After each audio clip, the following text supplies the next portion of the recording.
Alright, let's clear up the confusion around Jula jewelry. Because wow, can things get sketchy fast? If you just searched Jula jewelry, you probably found 3 totally different brands. Which one you mean changes everything? First up, julajewelry.com. This site is a real wild card.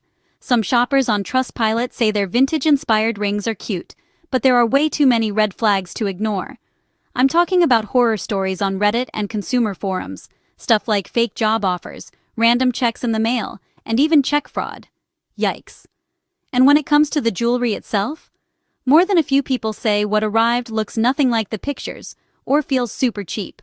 My advice: treat this site with extreme caution. Second, there's Jula, spelled with an E. This one's a legit business out of Hong Kong, and you'll see it everywhere on social media, thanks to a ton of influencer promos. Some folks love their unique lab-grown stones and sterling silver, especially for the price. But be prepared for snail-slow shipping, strict returns, and customer service that's, let's say, challenging. Also, if you try to return something, don't be shocked if they suddenly decide your standard ring is actually custom-made. Tricky, right? Finally, there's Jula, the high-end French brand you'll spot on celebs like Rihanna. This one's 100% legit luxury, with real boutiques in Paris and Beverly Hills. The catch? Sky-high prices and a super strict 2-week return window. So, bottom line, before you hit that checkout button, double-check the brand name.